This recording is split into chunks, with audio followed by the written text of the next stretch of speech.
in that sense, coverage-wise, they're more. But as far as like real life, I think it's not because like when I was growing up, like everybody knew wrestling, and it was, like I can remember, like let's just give an example. It's like I once went to a hockey game with Ric Flair, okay, and this is 1989, and it's like this guy, you just have no idea how much he was mobbed. And I would talk to people when Punk would go to hockey games, and I go, "Oh my God, they must just mob him." It's like, no, they don't. You know what I mean? It's like a different, it's like I think that like. It's like it's like the people who are wrestling fans, they have more wrestling to watch. They're more into wrestling. I think the hardcore wrestling fans are more into wrestling. They'll spend more money on wrestling than any fan base ever would before. But there's not as many of them as, say, like even if you go to like the late '80s period, there were way more wrestling fans. But it's not like they're going to be spending $2,000 to go on their vacation to a wrestling show, because they wouldn't do that. You know what I mean? It just wasn't. It was just a different era. Right, exactly, and that's what I'm trying to say. Like it's mainstream without it being without enough eyes being on it, because the ratings are obviously, from the WWE perspective, in the toilet. But then you look at the other side of the spectrum, and now we finally, as an American fan, we don't have to go out of our way to see New Japan Pro Wrestling, which, if you're a hardcore fan, is amazing, because now you have it on Access TV. Granted, on a little bit of a delay, but still, you're getting access to these matches that before we weren't able to see. And on YouTube, New Japan stuff is not as easy to come by as you would think. But you think that's kind of helped the business in the United States, at least, that we had that secondary option finally in terms of a big product like a New Japan? Yeah, I keep thinking in the '90s when New Japan and even more All Japan were really great. I remember in the '90s I was thinking, God, wouldn't it be so great if like New Japan and All Japan got TV in the United States? And there were talks. I knew people in television who talked about it, but they could never get the deal done, because at that point in time, All Japan and New Japan wanted so much money in rights, and these were small stations that weren't used to, weren't willing to spend that kind of money. But I never dreamed of the idea like now where, like the Tokyo Dome, I could just turn on my computer and I'm watching the Tokyo Dome like I'm there, instead of having to go there or having to wait 2 weeks for a videotape of it to come through. I was always thinking, like, God, wouldn't it be great if like these All Japan matches were like available to the public as opposed to just the tape traders?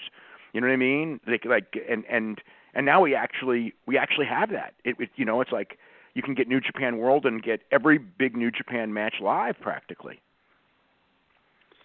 It is awesome, and it's so great that we're able to see all these awesome matches. And it's funny because we mentioned it before with, the quote-unquote the 6-star rating with Omega and Okada, but it almost adds to that fact that more people, like I think you said 10,000 people wanted or bought New Japan World because of that, and like that kind of got their name out there. So it's kind of expanding New Japan even further, and these names are getting even bigger. Yeah, it's nothing compared to WWE as far as mainstream goes, but again, it's servicing a hardcore fan base. There would have never been that many people, that if you had gone and had this kind of a service years ago, as big as All Japan was, or in that era, and as great as they were, the number of people who watched like All Japan videotapes was minuscule compared to, the people who subscribe to New Japan World in North America, which is probably, between 10 and 15,000, let alone the people who will just go on YouTube and watch for free, down the line, or the 200,000 or so that are watching every Friday night on Access. It is kind of amazing in that way. And what's great for me about the star ratings, and some people say, oh, they're kind of controversial, and you say you don't really put that much thought into it, but I love it. I put thought into it, but I don't.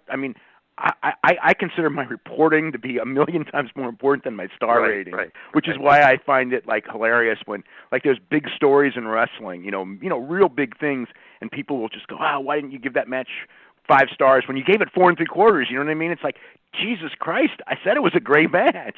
You know what I mean?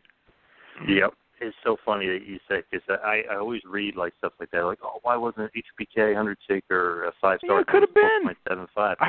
I came so close to giving that match 5 stars when it happened. It was right on the border. But my rule of thumb is when the match is over, and I go, is it 5 or 4 3/4? And I said this after the Cena match with AJ, and I said it after the Tanahashi Okada G1 match that was the 30-minute draw.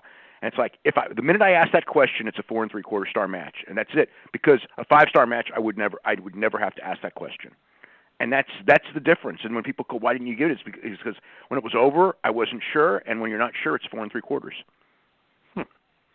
I like that, and it's funny that some people complain about it because it's insane when you really think about it. Because regardless, 4.75, anything over 4, if anyone complains about it, is ridiculous. Yeah. Yeah, it's an awesome match.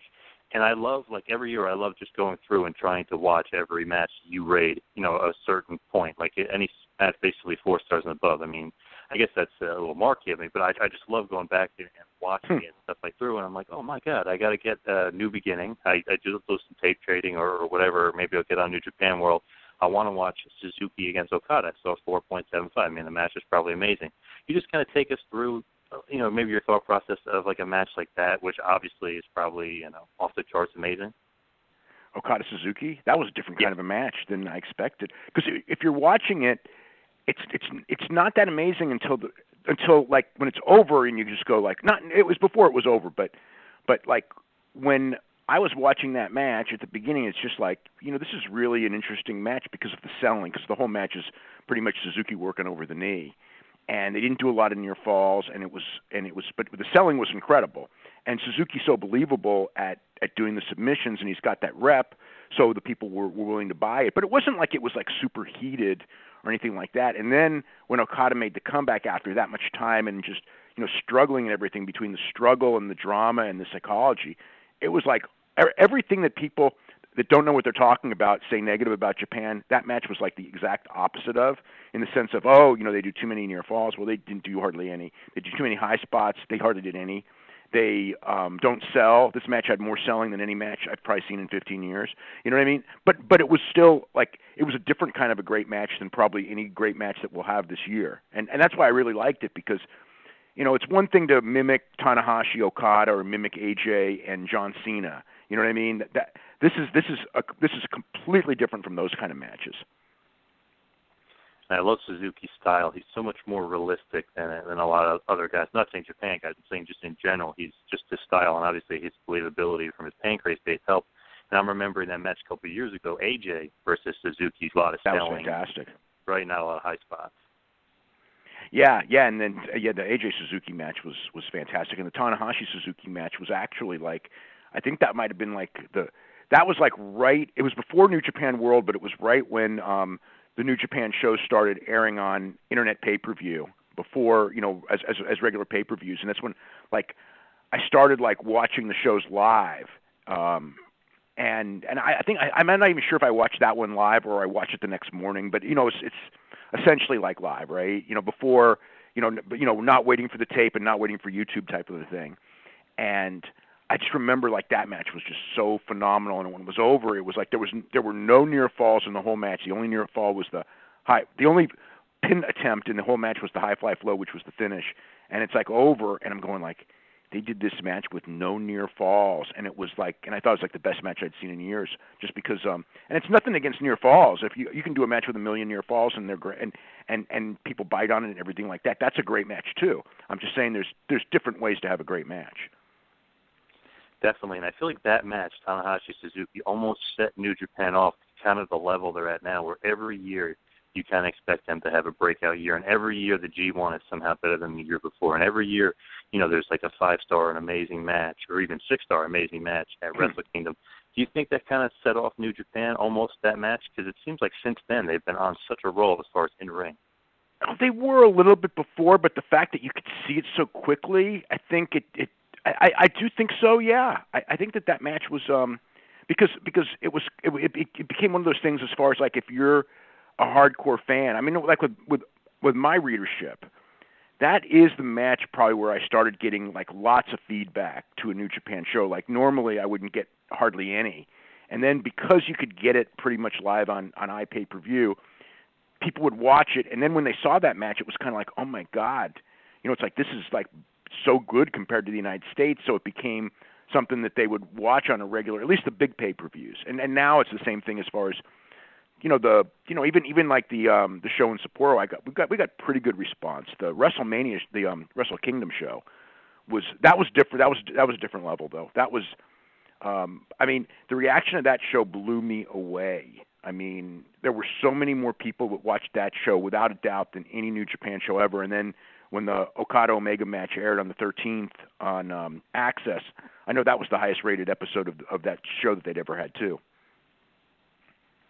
Well, that's a damn good sign and a good thing that, New Japan is growing, and they're a distant number two, but it's good to see that there is a number two out there somewhere, and New Japan has so many good guys, because if you lose Nakamura and AJ, and obviously a couple of key members of the Bullet Club there, you kind of think, oh, what can they do? But then Naito steps up and has the best year of his career. He's the MVP.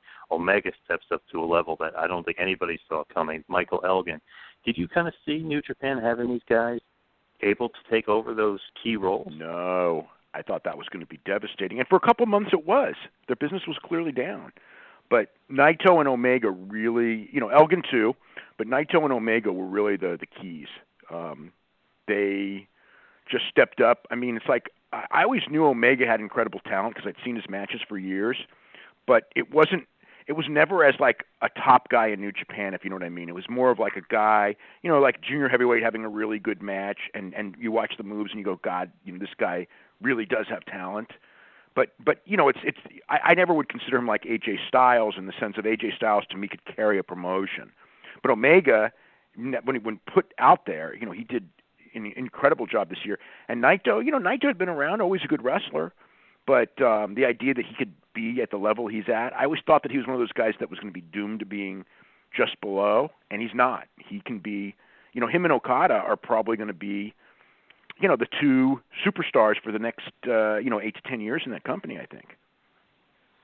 Absolutely, and of course, obviously, Tanahashi aging a bit now and some injuries, but obviously, he's the age. He might be one of the best pro wrestlers of all time, and he kind of sets the bar for that main event heavyweight New Japan match to an extent, and I love seeing that these other guys kind of reach that status, and then there's a couple other guys that I think can reach that status but haven't gotten that push yet, and that's Shibata, and then my favorite guy in New Japan is probably Tomohiro Ishii. When are these guys going to get a push? Ishii's tough because he's like 40 anyway already. And I think he's kind of like labeled at a certain level, but he always, he's so unique, and he's got such a different, his matches are so, he's got a different kind of great match than anybody else. And Shibata does too, and when they go against each other, you get the Shibata and Ishii as a match is like just like an incredible match. But Shibata, I think, is going to be up in that top mix. He's got it, and I think that they know it. I mean, it's still a little bit of, there's kind of like an order, and it's Tanahashi and Naito, are the top guys there, and Okada, of course. And he's like right underneath. But I think that it's about that time where, like he could win a G1 and challenge for the title or something like that, and I don't think it would be that tough or anything like that. Ishii would be a little tougher. But I do think that the day of Ishii at least challenging for the title in the Sumo Hall main event and coming close, I think that could happen. I know Omega, if Omega gets the title, I know that that's something that he wants. He wants a big match. If he wins the title, he wants a big match with Ishii because he thinks that that could be just an incredible match. Yeah, he's so good, so underrated. Obviously, he's little in stature. Like you say, he's approaching 40, or maybe he is 40 now. But he's so good and so different, and almost has, I don't know, a bit of like a Rick Steiner-ish esque to him with those clotheslines and stuff. I always enjoyed him the most. Just a hard-nosed guy, like with like some of the Ishii matches with like Goto and Shibata and Honma and Makabe. At that level, it's like those guys. Those matches are like so much better, like it's because they're not the main event, right? They're like third from the top or fourth from the top, sometimes right before intermission. I think that there was a card once where those guys, I forgot what the match was. It might have been Ishii and Honma or Makabe, but they had a match and it was right before intermission, and they just tore the house down. And I remember when it was over, it's like, man, I mean, thank God there was an intermission because nobody could have followed this.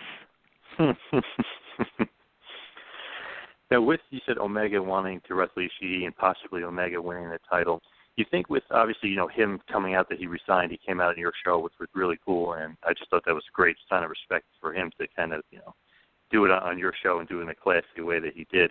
But with them touring the U.S. and with him kind of being a guy that you can almost see being a global star. Okada could as well, but obviously he's Japanese, and Omega can speak Japanese, but he's also Canadian, or he can almost fall in with looking like he's American.